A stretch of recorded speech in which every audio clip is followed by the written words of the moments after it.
Welcome back to Mrityunjay Pandya. और guys क्या हाल चाल, वेलकम बैक। और गाइस पिछले कुछ दिनों में बहुत सारे बच्चों ने एक तो अपना ग्रेविटी सर्कल का जो इंस्टाग्राम आईडी है ग्रेविटी सर्कल 1 और मेरा खुद का जो पर्सनल इंस्टाग्राम आईडी है मृत्युंजय पंड्या ऑफिशियल, उस पर काफ़ी समय से काफ़ी टाइम से बच्चे लगातार मुझसे एक ही सवाल पूछ रहे हैं कि सर क्या हम लोग सिर्फ YouTube के बेसिस पर या क्या हम लोग सिर्फ किसी एक ऑनलाइन एजुकेशन प्लेटफॉर्म के बेसिस पर जेई और नीट जैसी एग्जाम्स क्लियर कर सकते हैं, या क्या चेंजेस आपको फील होते हैं एक ऑफलाइन कोचिंग इंस्टीट्यूट में जब बच्चा प्रिपरेशन करता था उसकी, और एक ऑनलाइन कोचिंग इंस्टीट्यूट में या एक ऑनलाइन प्लेटफॉर्म पे पढ़ाई कर रहा है उसमें, या उसकी प्रिपरेशन में क्या डिफरेंस है।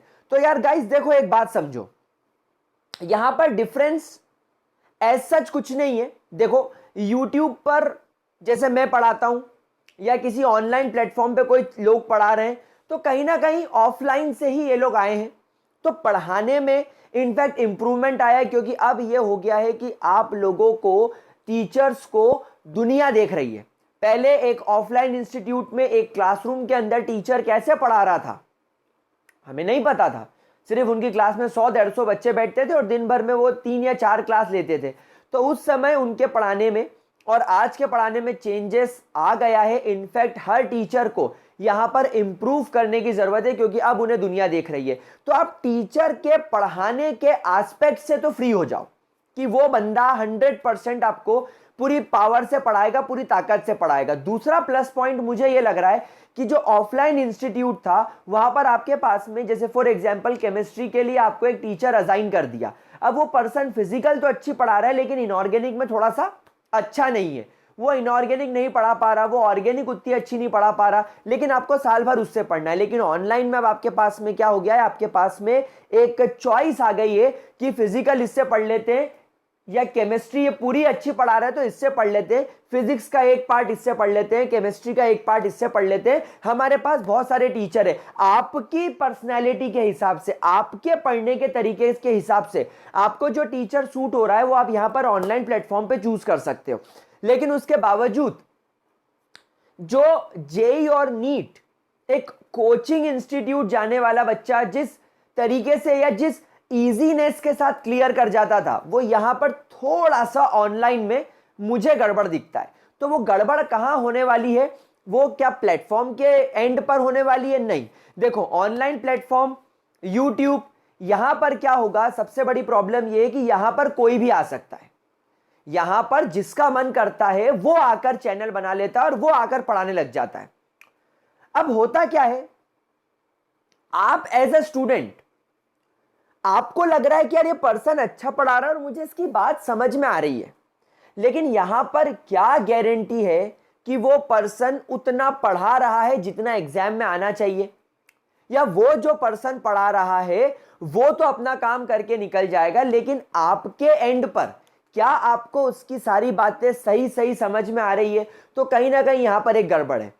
तो गाइस होता क्या है, अब अगर आप लोगों को, क्योंकि अब कोरोना का टाइम पीरियड चल रहा है और सब जगह पर वाट लगी पड़ी है, तो आप लोगों को पढ़ना तो ऑनलाइन ही है। तो गाइस कुछ की पॉइंट्स मैं आपको इस वीडियो में बताने वाला हूं, पूरा वीडियो ध्यान से देखने की जरूरत है। कुछ की पॉइंट्स मैं आपको बताने वाला हूं, वो की पॉइंट्स आप लोगों को माइंड में रख के एक ऑनलाइन इंस्टीट्यूट या एक ऑनलाइन प्लेटफॉर्म पे पढ़ाई करनी है। तो गाइस सबसे पहला पॉइंट जो आता है वो हर दुनिया में हर चीज में आपको फॉलो करना है, that is self discipline. Now what do you mean by self discipline? अपने आप को डिसिप्लिन रखना। यानी अगर आपने एक गोल बनाया है कि यार मुझे एक चैप्टर YouTube पर ग्रेविटी सर्कल से मुझे फॉर एग्जांपल एक केमिस्ट्री का चैप्टर कंप्लीट करना है, तो यहां पर अब आप लोगों को एक सेल्फ डिसिप्लिन फॉर्म में चलना है। कैसे कि यार अगर मेरे को ये चैप्टर मुझे कंप्लीट करना है विद इन 5 डेज, आपने एक टारगेट सेट कर लिया, मुझे क्या करना है, 5 दिन में चैप्टर कंप्लीट करना है। तो गाइस ये सबसे बड़ी गड़बड़ है, ये सबसे बड़ी गड़बड़ है। तुमने कैसे डिसाइड कर लिया कि 5 दिन में ये चैप्टर कंप्लीट होना चाहिए? तो गाइस उसके लिए आप लोग क्या कीजिए, आप लोग पहले नेट पर सर्फ करो कि एक चैप्टर को कंप्लीट करने में कितना टाइम लगता है। ऐसी आपको एनसीईआरटी सीबीएसई के ऐसे बहुत सारे आपको गाइडलाइंस मिल जाएगी। मैं उस पर भी आप लोगों के लिए अगला वीडियो में डेफिनेटली उस पर बनाऊंगा। और वो वीडियो क्या होगा कि आपको एक चैप्टर रियल में कितने दिन में कंप्लीट करना है। जैसे आप लोग एक ऑफलाइन इंस्टीट्यूट में पढ़ते हो तो वहां पर टीचर्स को एक टारगेट दे दिया जाता है कि आपको ये chapter with in 7 lectures complete करना है, क्योंकि उस चैप्टर को हमको उतना ही टाइम देना है। अब यहां पर तो क्या हो गया, मैंने YouTube पर वो चैप्टर 4 महीने पहले बना के रख दिया, उसके 32 लेक्चर्स बना के रख दिए। लेकिन अब आपकी इच्छा है, आज आपका बहुत अच्छा मन है और आपने एक दिन में 6 वीडियोस देख लिए।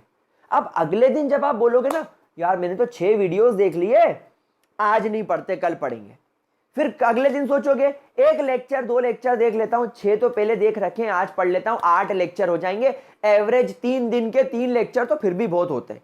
तो यहां पर आपका सेल्फ डिसिप्लिन गड़बड़ा गया। तो अगला वीडियो जो मैं बनाऊंगा वो यही आपकी मदद कर दूंगा कि आपको एक चैप्टर में केमिस्ट्री में, फिजिक्स में, मैथ्स में, बायोलॉजी में कितना टाइम देना है। अलग अलग वीडियो की सीरीज बना दूंगा that how much time you should give to a chapter.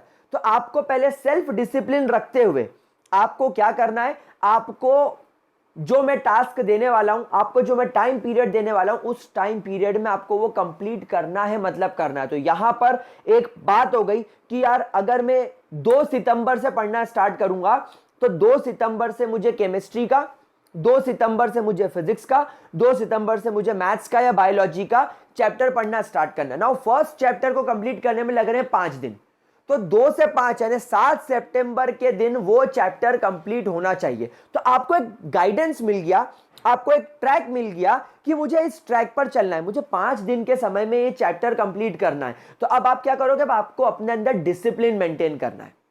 No मतलब नो, पढ़ने बैठना है मतलब पढ़ने बैठना है। समझ गए बात को? तो पहला टास्क सेल्फ डिसिप्लिन अपने अंदर लाना है, ये काम करना है, मतलब ये काम आज ही करना है। अपने आप को जब तक आप डिसिप्लिन में नहीं डालोगे, आपने देखा होगा अपनी इंडियन आर्मी कितनी कूल है, कोई भी एक आर्मी सोल्जर को आप देखते हो कितने कूल लगते हैं वो, उनकी एक अलग ही बात होती है, एक अलग ही पर्सनैलिटी होती है, कारण सेल्फ डिसिप्लिन। उनको आर्मी में डिसिप्लिन सिखाया जाता है। तो अगर आप अपनी पढ़ाई में डिसिप्लिन ले आओगे कि ये करना है, दैट मीन्स करना है, मतलब कुछ भी हो जाए करना है, मजा आ जाएगा। ठीक है, फर्स्ट पॉइंट क्लियर? तो ठीक है सर, हम डिसिप्लिन हो गए, हमने मन में सोच लिया करना है मतलब करना है, मतलब करना है। कैसे? सेकेंड पॉइंट, रेगुलरिटी से। आपको एक रेगुलरिटी मेंटेन करनी है। देखो, एक बुक है the power of subconscious mind. वो बुक कहती है कि अगर किसी भी काम को, किसी भी रूटीन को एक पर्सन 21 डेज तक अच्छे से फॉलो कर ले तो वो उसकी लाइफस्टाइल का एक पार्ट बन जाता है। तो आपको क्या करना है, अब आप लोगों को अपने मन पर पत्थर रखकर एक पेपर पर लिखना है कि मैं दिन में इतने आवर्स केमिस्ट्री को दूंगा, इतने आवर्स में फिजिक्स को दूंगा, इतने आवर्स में मैथमेटिक्स या बायोलॉजी को दूंगा, apart from my school and my online classes. यानी अगर आप यूट्यूब पर मुझसे पढ़ रहे हो या अगर आपके स्कूल वाले आपको पढ़ा रहे हैं तो वो टाइम पीरियड नहीं, आपको खुद की स्टडीज को जो टाइम देना है। तो देखो फॉर एग्जांपल, अगर आप मुझसे यूट्यूब पर पढ़ रहे हो तो कम से कम आपको 1 से 1.5 घंटा यूट्यूब पर मुझसे पढ़ना पड़ेगा। 1 से 1.5 घंटा आपको क्या करना पड़ेगा, फिजिक्स पढ़ना पड़ेगा, और मिनिमम 1 घंटा आपको मैथ्स। यानी कि आप मान के चलो इन 3 टॉपिक्स को, इन 3 चैप्टर्स सब्जेक्ट्स को आपको 3 घंटे देने। स्कूल वाले भी आपके 2 से 3 घंटे तो लेते होंगे, तो इन लाइफ के 24 घंटों में से 6 घंटे हटा दो, अब बचे 18 आवर्स। 18 आवर्स में से अब आप एक काम करो, आपके सोने का 8 घंटे निकाल लो, बच्चे 10 घंटे। 10 घंटे में से खाने पीने का, टाइम पास करने के 4 घंटे निकाल दो, बचे 6 घंटे। अब इन 6 घंटे आपके सेल्फ स्टडीज के, इनमें से 2-2 घंटे आपको हर सब्जेक्ट को 2-2 घंटे असाइन करने हैं। अब मैं ये कभी किसी स्टूडेंट को नहीं कहता कि आप 8 से 10 बजे केमिस्ट्री पढ़ो, नहीं, जब आपको सूटेबल लगता है, क्योंकि आपको मैंने पहला पॉइंट ये सिखाया कि डिसिप्लिन। अगर इंसान डिसिप्लिन में है तो वो टाइम टेबल से काम करेगा। तो आपको 21 दिन का, 21 डेज का एक टाइम टेबल बनाना है। उसमें आपको बस ये फिक्स कर लेना है कि मैं शुरुआत में आप 2 घंटे मत दो सेल्फ स्टडी को, आप एक सब्जेक्ट को आधा घंटा दो, एक सब्जेक्ट को आप 45 मिनट या 1 घंटा दो। आपको मिनिमम इतना टाइम तो देना पड़ेगा। बहुत सारे बच्चे बोलेंगे सर दिन भर ही पढ़ते रहे क्या, तो मैं कह रहा हूं आप जानते नहीं हो इस इंडिया में जो कोटा जैसी जगह पर जो बच्चे हॉस्टल्स में रहकर पढ़ रहे हैं ना, आप लोग शायद उनकी लाइफस्टाइल जानते नहीं हो। वो लोग पढ़ते हैं, वो लोग लिटरली पढ़ते हैं, वो लोग जान लगा के पढ़ते हैं, वो लोग 18 घंटे पढ़ते हैं। अब आप उम्मीद भी नहीं कर सकते, सोच भी नहीं सकते कि 18 घंटे पढ़ने के लिए कितना पेशेंस चाहिए। मतलब इंसान सिर्फ 6 घंटे में सो रहा है, नहा रहा है, धो रहा है, खा रहा है, पी रहा है, बाकी टाइम वो पढ़ रहा है। तो मैं आपसे उतना करने को तो नहीं कह रहा, लेकिन आप लोगों को मिनिमम सेल्फ स्टडी को एक टाइम, आपको 1 घंटे का टाइम निकालना पड़ेगा पर सब्जेक्ट। तो यहां पर आपको चाहिए इसके लिए रेगुलरिटी, और रेगुलरिटी मेंटेन करने का बेस्ट तरीका है 21 डेज का स्केड्यूल। आपको उसे हर हालत में फॉलो करना है, मतलब करना है। भले ही ऑनलाइन क्लास मिस हो जाए चलेगा, लेकिन वो जो 21 डेज का सेल्फ स्टडी का जो आपका टाइम है वो आपको बनाना है। तो सेकेंड पॉइंट इज रेगुलरिटी, जिसको आपको रेगुलर फॉलो करना है। तीसरा पॉइंट, सर रेगुलरिटी कैसे मेंटेन होगी, स्केड्यूल बनाकर। सो तीसरा पॉइंट होता है आपके पास में प्रॉपर स्केड्यूल होना चाहिए। जैसा मैंने आपसे कहा कि एक टाइम टेबल बना लो, एक स्केड्यूल बना लो कि मैं 8 बजे उठूंगा। देखो अभी क्या हो रहा है, अभी के टाइम पीरियड में हमारे साथ में बहुत बड़ा एक ये चेंज आ गया है इस फेज में कि हमें कोई गाइड करने वाला, हमें कोई सुपरवाइज करने वाला नहीं है। पहले 7 बजे घर वाले उठा देते थे क्योंकि 8 बजे स्कूल पहुंचना था या 8 बजे कोचिंग पहुंचना था, तो आपको 7 बजे उठना है मतलब उठना है। लेकिन आजकल क्या हो गया है, आजकल कोई टाइम टेबल नहीं बचा। हम रात तक बैठकर कोई वेब सीरीज देख रहे हैं, कोई मूवी देख रहे हैं, या पढ़ाई भी कर रहे हैं तो रात को लेट पढ़ाई कर रहे हैं, सुबह लेट उठ रहे हैं, 10 बजे 11 बजे नहीं। तो आपको अगर सेल्फ डिसिप्लिन हो और अगर आप रेगुलरिटी से काम करना चाहते हो तो आप एक अच्छा स्केड्यूल बनाओ। एक अच्छे स्केड्यूल की आपको बहुत अच्छी जरूरत है। मैं ये नहीं कहता कि इतनी बजे खाओ, इतनी बजे नहाओ, इतनी बजे फिर सो जाओ, नहीं।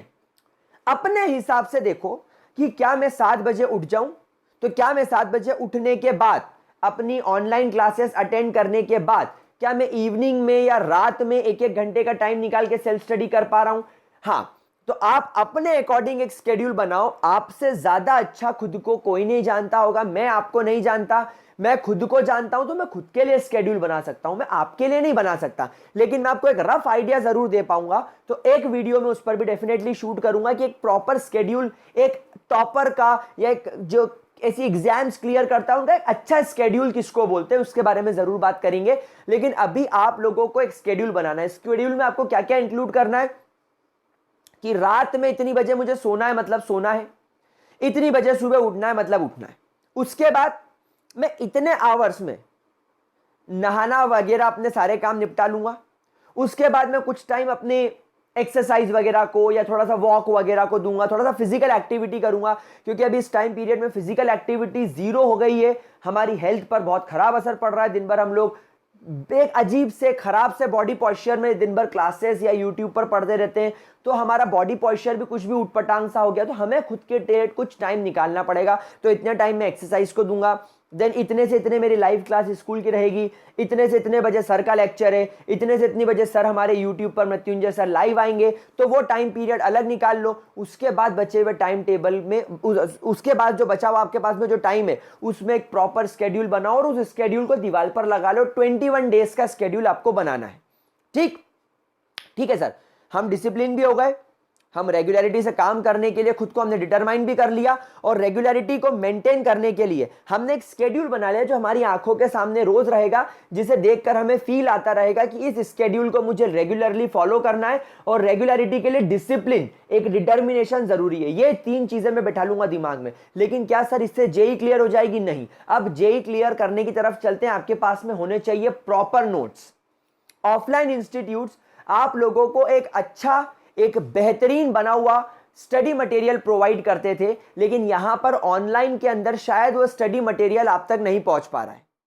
तो ऐसी कोई खास बात नहीं है कि किसी कोचिंग इंस्टीट्यूट का स्टडी मटेरियल मतलब भगवान है, ऐसा कुछ भी नहीं है। आप लोग जिनसे लाइव पढ़ रहे हो उनके वीडियो लेक्चर देखो और वो जैसा पढ़ा रहे हैं वैसे के वैसे नोट्स बना लो। इसके बाद जो नोट्स आप लोगों के पास में अवेलेबल हैं उन नोट्स के साथ साथ एनसीईआरटी को रेफर करो।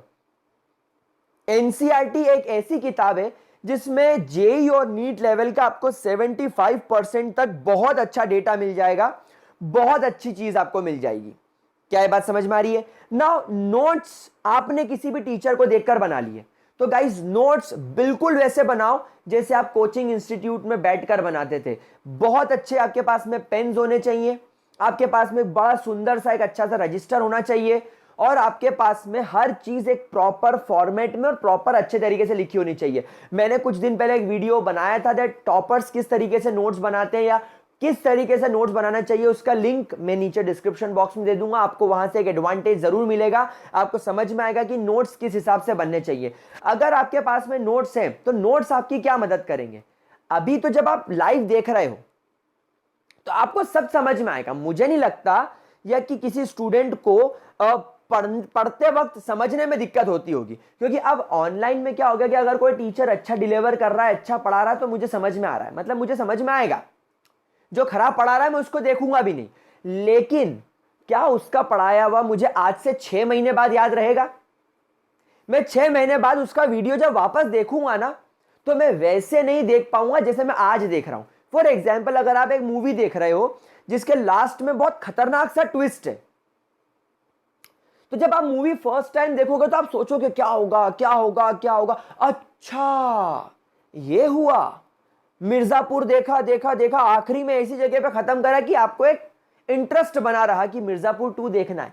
लेकिन यहां पर इस एजुकेशन में क्या है, आपने एक टॉपिक पढ़ लिया तो वो टॉपिक आज आपने पढ़ के खत्म कर लिया, आपको पता है उसमें क्या है, लेकिन जब आप उसको नेक्स्ट टाइम देखोगे ना तो आप स्किप करोगे, आप 2x पर देखने की कोशिश करोगे कि फटाफट देख लूं, मुझे बस ये पॉइंट समझ में नहीं आ रहा है तो मैं फटाफट स्किप करके वो पॉइंट पर पहुंच जाऊं और वहां से उसको देख लूं। तो ये पता कैसे चलेगा? जब आपके पास में नोट्स होंगे। तो नोट्स एक स्टूडेंट के पास अब खुद से बनाने होंगे, अब किसी पर रिलाय करने की जरूरत नहीं है, खुद के नोट्स प्रॉपर हमारे पास में होनी चाहिए। नोट्स के बाद क्या, कोचिंग इंस्टीट्यूट ऐसा आपको क्या दे देता था जो क्लेम करता था कि मैं आपको एग्जाम क्लियर कराऊंगा? वो था उनका स्टडी मटेरियल। स्टडी मटेरियल में थ्योरी से ज्यादा क्वेश्चंस होते थे। तो सर क्या हमारे पास में आज सच में ऐसी कोई किताब नहीं है जिससे हमें क्वेश्चंस मिल सके? तो जी हां, मार्केट में ऐसी n नंबर ऑफ बुक्स हैं, मैं कह रहा हूं n नंबर ऑफ किताबें हैं जो आपको प्रैक्टिस करने में बहुत अच्छी मदद करेंगी। जैसे मैं फिजिकल केमिस्ट्री के लिए एन अवस्थी रिकमेंड करूं, ऑर्गेनिक केमिस्ट्री के लिए मैं MS चौहान रेकमेंड करूं, इनऑर्गेनिक केमिस्ट्री के लिए आप सिनगेज पब्लिकेशन की बुक्स ले सकते हैं। इनफैक्ट सिनगेज पब्लिकेशन की बुक एक ऐसी ऑलराउंड बुक है जिसके 6 वॉल्यूम अगर आपने खरीद लिए, फिजिकल के 2, इनऑर्गेनिक के 2 और आपके ऑर्गेनिक के 2, तो इसको अगर आपने पढ़ लिया और इसके क्वेश्चन कर लिए तो लगभग एन अवस्थी, MS चौहान, इन सब में आपको कहीं ना कहीं एक जैसे ही क्वेश्चंस मिलेंगे। लेकिन प्यारे बच्चों, आप बुक हमेशा वो सिलेक्ट करना जिसके अंदर एक अच्छा डिस्क्रिप्टिव तरीके से आंसर को समझाया है। इसीलिए सिनगेज पब्लिकेशन की बुक बहुत अच्छी है, एन अवस्थी बहुत अच्छी है, MS चौहान बहुत अच्छी है, क्योंकि इन किताब के अंदर जो क्वेश्चन आप लोग सॉल्व कर रहे हो उसका एक अच्छा डिस्क्रिप्टिव आंसर है। क्योंकि आज के सिचुएशन में क्या है, आप ऑनलाइन पढ़ते वक्त किसी टीचर के पास अपने डाउट्स लेकर नहीं जा पा रहे हो, और अगर डाउट्स वो क्लियर कर भी रहे होंगे तो उस एफिशिएंसी से या उतने सारे डाउट्स नहीं क्लियर कर पा रहे होंगे जैसे पहले ऑफलाइन में हो जाता था।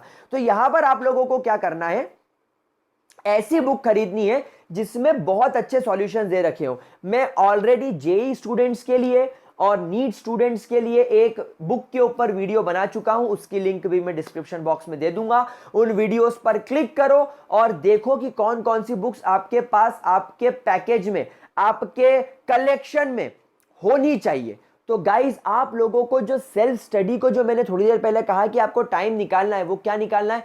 ऑनलाइन लेक्चर देखा, ऑनलाइन लेक्चर देखते देखते नोट्स बनाए, और जब सेल्फ स्टडी का टाइम आया तो वो नोट्स रिवाइज करे, और रिवाइज करने के बाद क्वेश्चन सॉल्व करना चालू करे। एन अवस्थी, MS चौहान, इनके अंदर टॉपिक वाइज क्वेश्चंस नहीं है, लेकिन सिनगेज पब्लिकेशन के अंदर टॉपिक वाइज क्वेश्चंस दे रखे। तो जो टीचर आपको वहां पढ़ा रहा है, आप उस टीचर से पहले उतना टॉपिक पढ़ लो, उस टॉपिक को पढ़ने के बाद सेल्फ स्टडी के आवर्स में रिवाइज करो और सिनगेज से क्वेश्चंस लगाना चालू करो। लेकिन सिनगेज पब्लिकेशन की मैं एक बात बता दूं, उसके अंदर बहुत सारी माइनर मिस्टेक्स है। बिल्कुल मैं बोल रहा हूं, काफी सारी जगहों पर प्रिंटिंग मिस्टेक, टाइपिंग मिस्टेक्स है, कुछ सिली मिस्टेक्स है, लेकिन क्वेश्चंस आपको ठीक मिल जाएंगे। क्वेश्चंस में आपको कोई प्रॉब्लम नहीं होगी, आंसर्स भी उनके ठीक से आपको दे रखे हैं। या अगर उसमें समझ में नहीं आ रहा तो आप गूगल वगैरह पे सर्फ कर सकते हो। अब क्योंकि हमारे पास में नेट है, हम लोग उसको कर सकते हैं। तो गाइज आपके पास में होनी चाहिए एक अच्छी बुक। और लास्ट में आपको करनी है daily practice. You must do daily practice. और डेली प्रैक्टिस भी आपके जो सेल्फ स्टडी के आवर्स है उसके अंदर इंक्लूड है कि जब आप डेली क्वेश्चन सॉल्व करोगे तो आपकी प्रैक्टिस बन जाएगी। इनफैक्ट आप लोग जब सिनगेज पब्लिकेशंस की बुक लोगे तो उसके साथ में आपको कुछ डीपीपीस की बुक मिल जाएंगी। या आप क्या कर सकते हो, किसी भी कोचिंग मटेरियल का किसी भी कोचिंग इंस्टीट्यूट के स्टडी मटेरियल को आप ऑनलाइन परचेज कर लो। भाई हार्डली 2-4 हज़ार 5,000 रुपए लगेंगे, लेकिन अगर आपको रेगुलर प्रैक्टिस के लिए और सारा मटेरियल चाहिए तो आप परचेज भी कर सकते हो, आपको उनके पास जाने की जरूरत नहीं है। तो आपको अगर डेली प्रैक्टिस करने के लिए मटेरियल चाहिए तो आप ऐसा कुछ परचेज कर लीजिए। तो गाइज इतनी चीजें अगर आप फॉलो करोगे तो मैं गारंटी दे रहा हूं कि आप कहीं भी बैठे हो, आप जेई और नीट जैसी बड़ी बड़ी एग्जाम्स बड़े इजीली क्रैक कर लोगे।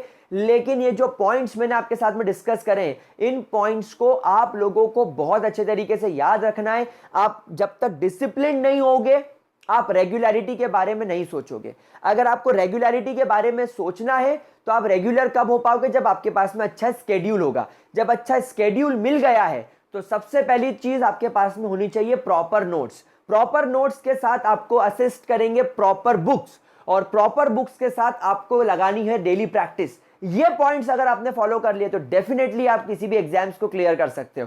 तो आई होप मेरा ये थोड़ा सा आपको जो गाइडेंस है ये आपको मदद करेगा। ऑनलाइन प्लेटफॉर्म पे पढ़ते वक्त बच्चे का मन भटक जाता है, और नो डाउट हमारे जैसों का भटक जाता है, क्योंकि हम लोगों को भी कोई गाइड करने वाला नहीं है। हम किसी के अंडर काम नहीं कर रहे हैं। जब इच्छा होगी तब वीडियो बनाएंगे, जब इच्छा होगी तब पढ़ाएंगे, वरना आराम कर लेंगे। तो यहां पर सेल्फ डिसिप्लिन, रेगुलरिटी, स्केड्यूल, ये चीजें हमारे ऊपर भी वर्क करती है, मेरे ऊपर तो पर्सनली वर्क करती है, और डेफिनेटली आपके ऊपर भी करेगी। तो एज अ मेंटोर, एक बड़े भाई की तरह मैंने आपको कुछ बातें बताई। आई होप आप इसे अपनी लाइफ में उतारेंगे, और डेफिनेटली फिर उसके बाद जो रिजल्ट होगा उसके बाद आप खुशी मतलब फूले नहीं समाओगे खुशी के मारे। ठीक है, तो all the best for your preparations guys. I wish you all the best. In points को अपनी लाइफ में उतार लो।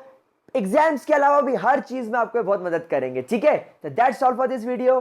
Bye bye, have a really great day प्यारे बच्चों।